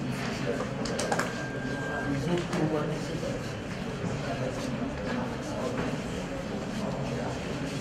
Sur la place moko oyo na communauté avec un système boye soki natunaki mwana mwasi wana mituna mibale misato mpona koseservi ya korendre compte epai ya baprojet nanga 1 koyebisa bango kolongwa victoire ekoma deja na bataillon na kozonga bataillon ya mibale koyeba mwasi wana mandoki nini mpo bazalaki nango mpe bazalaki boye natindaki yango na réseaux sociaux te natindi yango epai ya bachef na ngai ya chef mpona koyebisa bango mpona raison ya mosala na soki natindeli kaka bato misato wana mpona bayeba likambo nini oyo toza na yango po tozosala mosala batelaki. natuni question moko mpe plus technique soki bavokat oyo baza na gouvernement est-ce que WhatsApp ezali réseaux sociaux eza réseaux sociaux mais na rendre yango public te natindeli individu. Oui, mais juste pour donner la précision à cette mission. le réseau, le groupe WhatsApp, le réseau social WhatsApp ne permet pas la diffusion des informations? Non. Et oui à la fin. Oui et non. Oui et non à la fin. Oui, pourquoi? À travers le réseau social WhatsApp, on peut diffuser des informations, on peut les publier, on peut le rendre à tous. Mais le réseau social WhatsApp est un canal de communication. Et en ce sens, on peut l'utiliser pour donner l'information en temps réel. Et voilà pourquoi d'ailleurs le réseau social WhatsApp ne fonctionne pas de n'importe quelle manière. Il fonctionne quand il y a la connexion Internet. Dans tout le pays du monde où il y a la connexion Internet, ce réseau social est un moyen de communication. C'est un canal par lequel on peut transmettre un rapport parce que nous sommes au 21e siècle. On n'est plus tenu seulement au mécanisme ancien de communication et du fait de rendre des rapports, notamment à la hiérarchie. Deuxième raison, bataille. En descente sur terrain, pour une opération déterminée, sur base de l'ordre reçu de la hiérarchie, comment doit-on se comporter en ce moment-là? Peut-être votre cour n'est pas au courant. Cette affaire a conduit plusieurs services de l'État sur les lieux.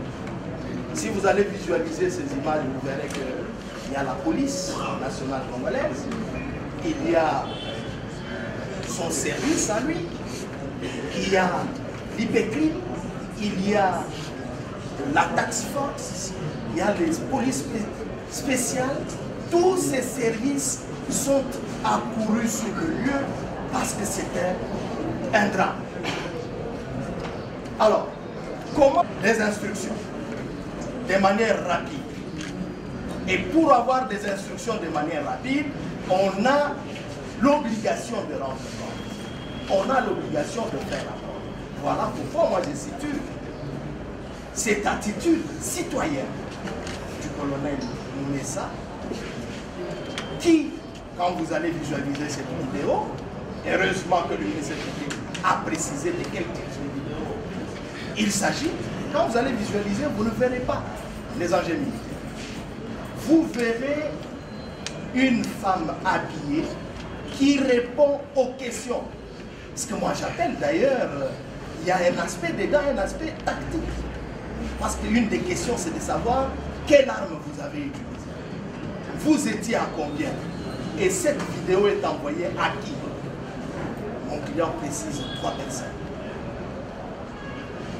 Toutes constituant sa hiérarchie.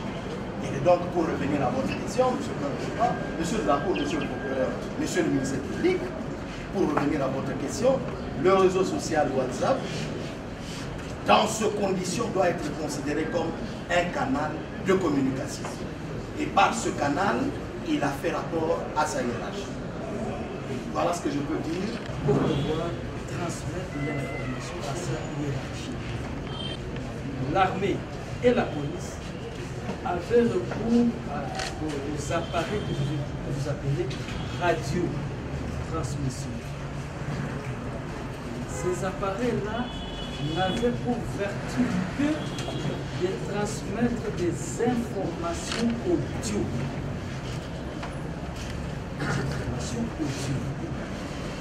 Ici, avec le WhatsApp, vous avez la possibilité à la fois de faire un document audiovisuel. C'est-à-dire, vous êtes en train de parler sans que l'on puisse vous voir, ou vous êtes en train de parler et en même temps on vous voit, ou tout simplement on vous voit sans que vous ne puissiez parler. Ici, dans les cas d'espèce, parce que le ministère public vous fait savoir qu'il y a 2 types de vidéos qui feront l'objet d'examen au cours de cette instruction. Le premier type étant relatif à la vidéo dans laquelle apparaît il y a le colonel Moumessa. Lorsque vous l'examinez et lorsque vous écoutez, vous considérez les déclarations qu'il a faites consécutivement aux questions que vous lui avez posées, vous verrez bien que ce Moumessa, en ce qui concerne le colonel Moumessa, en ce qui est publicité, suppose un public non déterminé. C'est-à-dire même moi, je peux me procurer cette vidéo-là. Mais dans les cas d'espèce, il s'agit ici d'une transmission d'informations qui se fait dans un circuit fermé d'un subalterne à sa hiérarchie, à son supérieur. Et non en dehors du circuit, c'est-à-dire que là, même les civils peuvent se procurer cette vidéo-là. Non, ici, il ne s'agit pas de ce cas-là qui puisse faire appel à l'aspect publicité de cette vidéo-là. Voilà pour la précision que nous pouvons dire. Il est la loi entre les réglementaires, ça c'est tout un débat en droit, on attend lors de la préparation. Mais ici, ce qu'il faut comprendre, entre le bureau de l'OPJ qui comparait le colonel, OPJ, instruction, son bureau, et la Raw Bank, la scène des opérations, c'est où? Là où il y avait les braquages. Plusieurs unités se retrouvent, même de la police, de l'armée, de ceci, tous les services y compris l'armée. Et déjà, on a quitté la scène des opérations. On est au bureau. Là, il est au PJ, il instruit. Alors, ce télégramme n'a rien à voir avec son bureau, puisque ce télégramme ne parle pas du bureau. Ce télégramme parle de chaîne des opérations, là où il y a les armes, là où il y a l'installation. Non.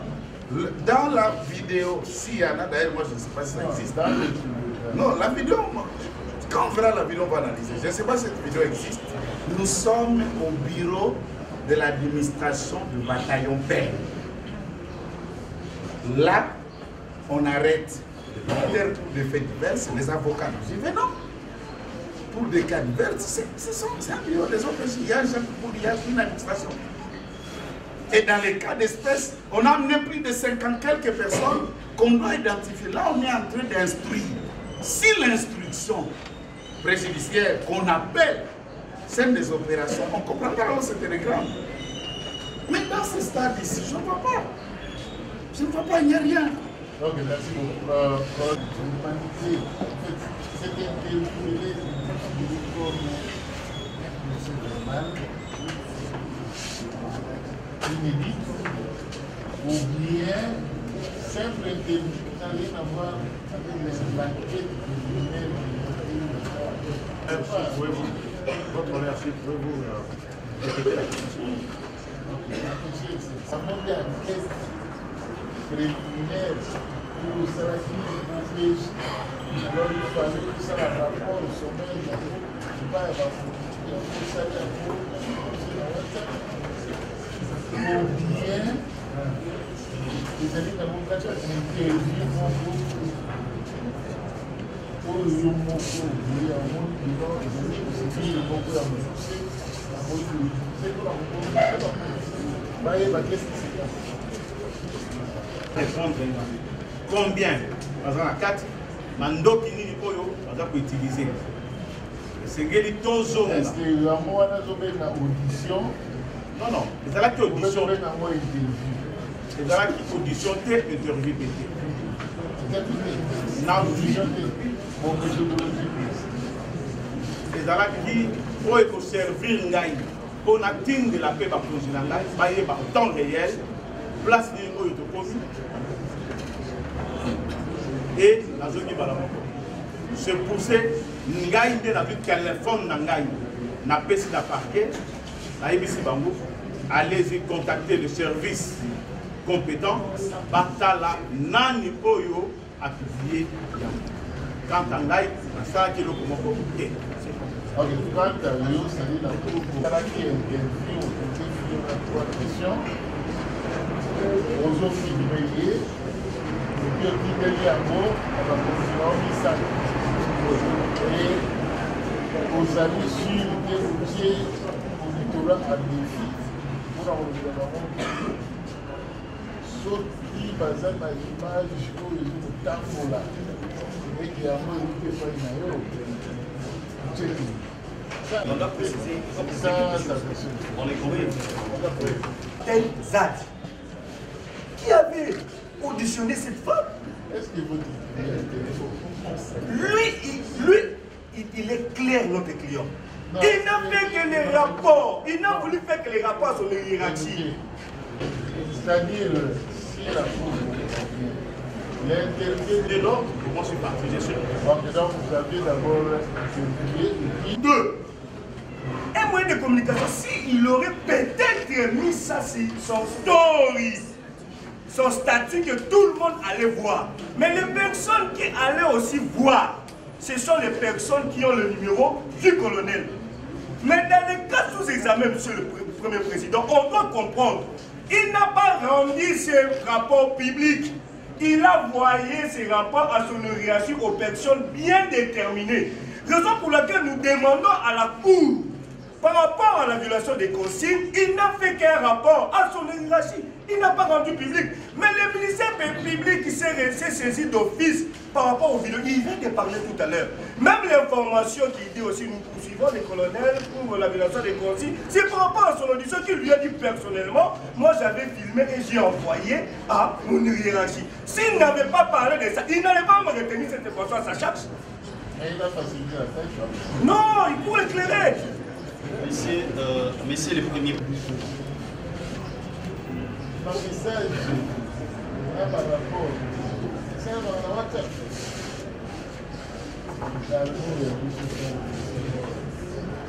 Dans ma matériel de l'instruction qui concerne le rapport. Mon colonel, l'urgence des alliés. Oui, c'est ce qu'on appelle ça en temps réel. Au-dessus de l'homme à Wata. C'est que ça. Avec mes désirs, votre honneur, Monsieur le Président. Monsieur le Premier Président, nous avons quelques questions à faire poser au ministère public. Mais avant d'y arriver, Monsieur le Président, Monsieur le Premier Président, nous aimerions d'abord tenir ce télégramme en question en main. La défense doit tenir ce télégramme parce que nous devons stricter ce télégramme, Monsieur le Premier Président. Parce qu'il y a des questions qui sortent de la Cour et le prévenu répond à ces questions. Ça nous oblige, nous, la défense, de pouvoir tenir ce télégramme. Votre honneur, par votre autorisation, si vous pouvez demander au greffier de nous donner ce télégramme, parce que ce télégramme, il gît dans les pièces du dossier. D'autant plus que le prévenu n'a jamais contesté.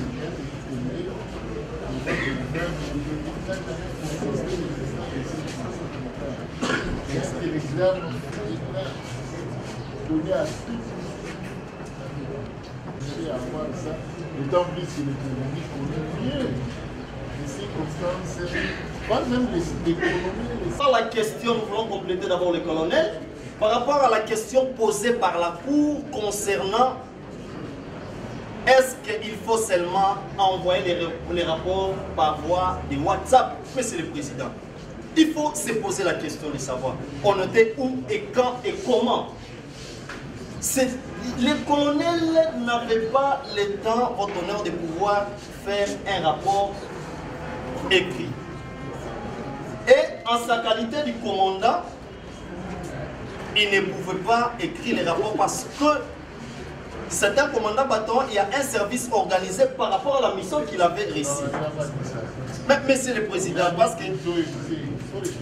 Pourquoi il ne fallait pas faire un rapport écrit qui non, il y avait une urgence. C'est ce que nous... Qu'est-ce que il comprend?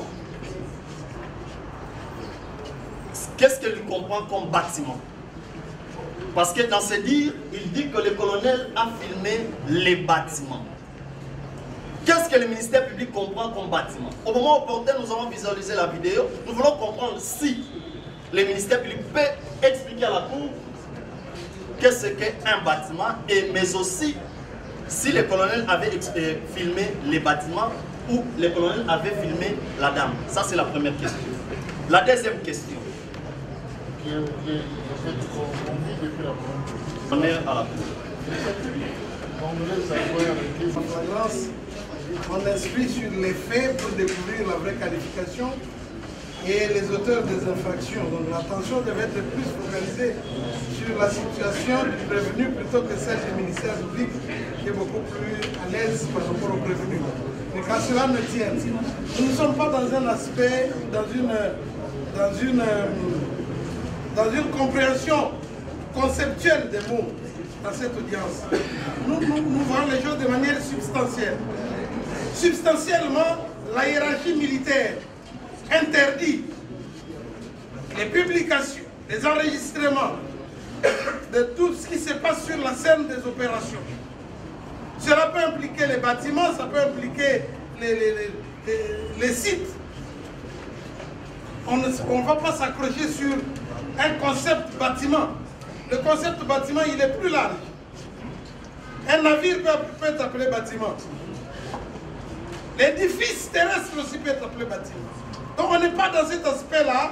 On ne va pas ranger la procédure d'aujourd'hui dans une conception purement conceptuelle. Loin de là l'idée du ministère. Mais sur le plan substantiel, nous comprenons bien ce qu'interdit la hiérarchie. Et c'est ce qui interdit la hiérarchie qui est reproché aussi devant le bureau. Tout simplement.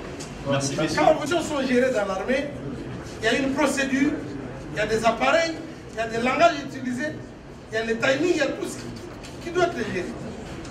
Si vous prenez le risque d'utiliser un moyen de communication qu'on peut appeler de droit commun, qui n'est pas sécurisé, et que quand même les choses arrivent au public, il faut emporter la responsabilité par rapport au choix qu'on aura fait, monsieur le ministre.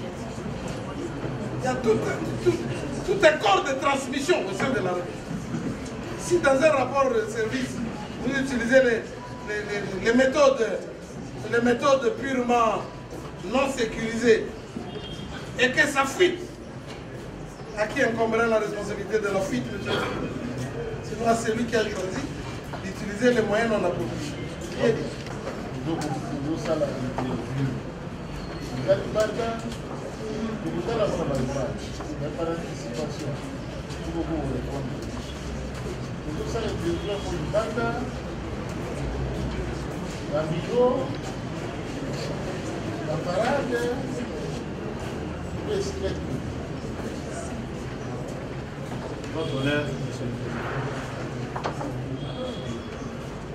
Tous les victimes, moi, je suis en télévision, la porte, il y a bureau pour la côte. Avant, à côté, il faut s'assurer de la question de la Bazali, combien Mando qui va utiliser et Basoudan Azara Bango. Il y a bureau. Non, la porte, il y a bureau. La porte, il y a bureau. Batona va prendre des bruits. Si Maracata le compte, oui. Les bandas, il y a la quantité. Dans l'enceinte. Pour la tourne, c'est vrai que le monde qui est à répondre oui. Et 5, joyeux, Botisaï. À lundi, et 5, la 4, Sombela, il y a là. Pour vendre la 4, il y a bureau, il y a Abima, il y a Banda.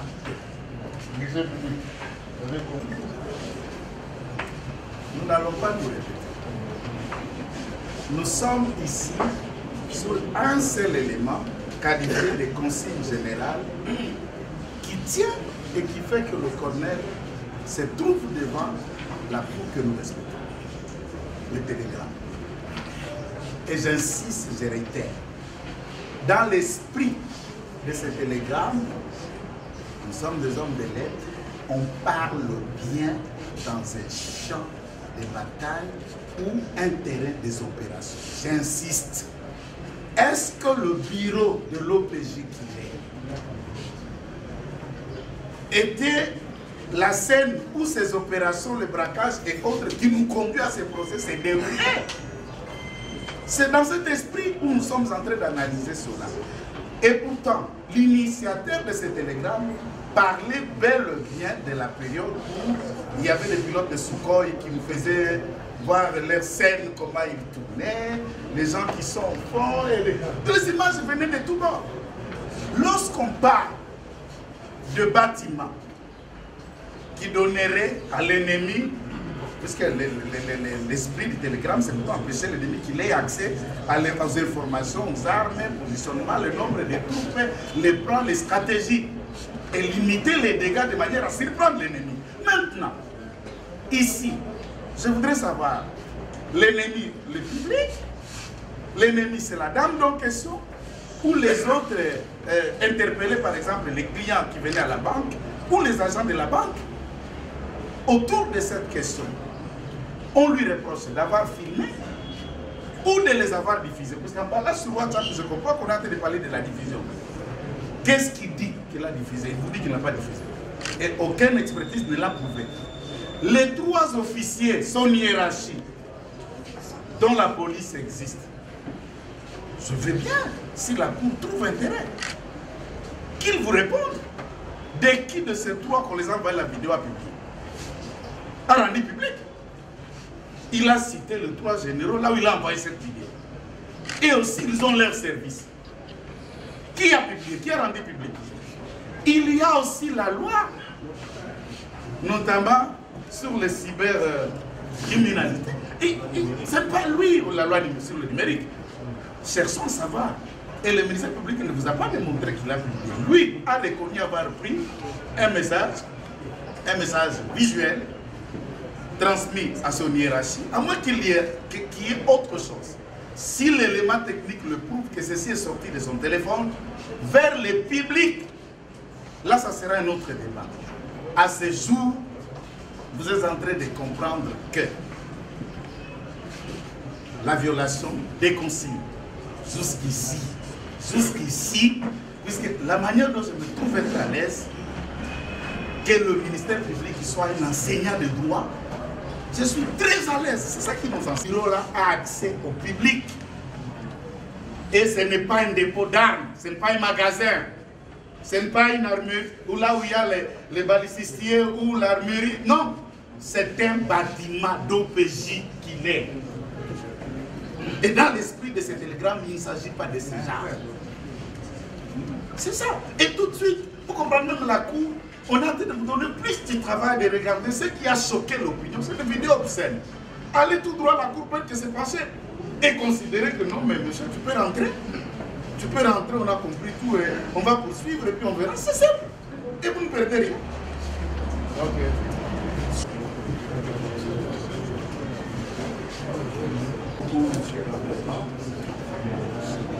Tout en considérant un élément au sujet du télégramme, il y a ce que l'on appelle l'emploi, qui est le télégramme, on le fera au moment opportun, c'est à l'occasion de permettre d'asseoir des précisions sur la réponse que l'on a obtenue du ministère public. Est-ce que le ministère public peut dire à votre auguste cour? À l'audience ici, c'est pour la première fois que le ministère public interroge le prévenu. Donc je ne l'ai jamais entendu dans la phase préparatoire. Je sais qu'il y a des inspecteurs qui ont instruit son dossier. Et ces inspecteurs ont mis à la disposition du ministère public le téléphone du prévenu. Le ministère public vous amène bon client et vous dit que ce n'est pas lui qui l'a amené. La première constatation. Alors que nous savons, le ministère public, le droit qu'il enseigne, nous savons tous qu'il s'agisse des inspecteurs, des OPJ, on les appelle communément bras, oreilles du ministère public. Mais parce qu'il n'y a pas cette information, nous allons la donner à votre vie. C'est M. Moumessa qui remet son téléphone à l'auditorat militaire, au ministère public, ici présents. Représenté ou pas, mais je sais qu'en droit, le ministère public est un. Et de ce point de vue, c'est auprès de lui que l'on a remis les téléphones. Pourquoi je donne cette précision? On fait le procès public, il doit être précis. Il doit y avoir des éléments de précision. Cette instruction se fait autour de la notion de vidéo.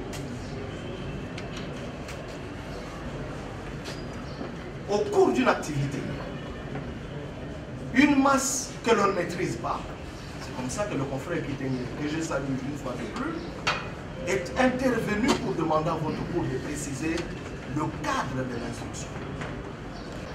Ce n'est pas qu'il y a des vidéos du genre X pour violation de ceci, viol et consorts, Y pour ceci.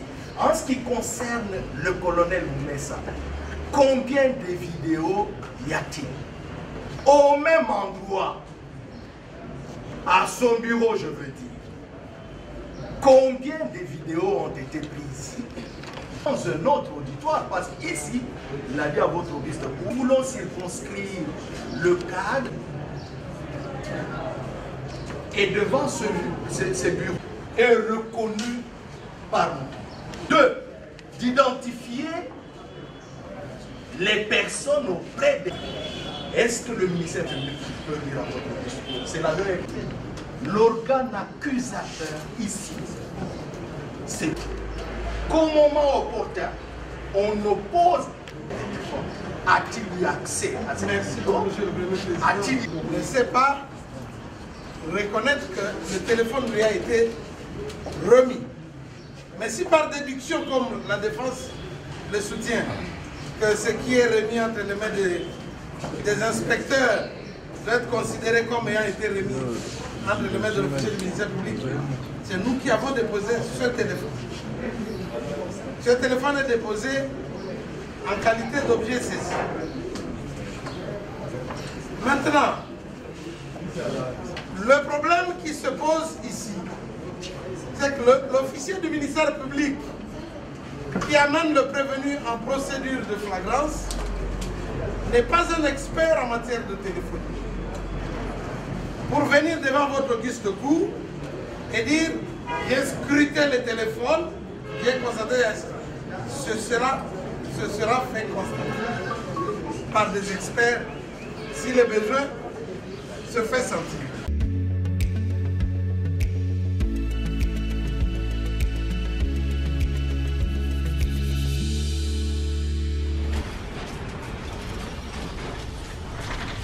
Ma mission TV, le miroir du monde.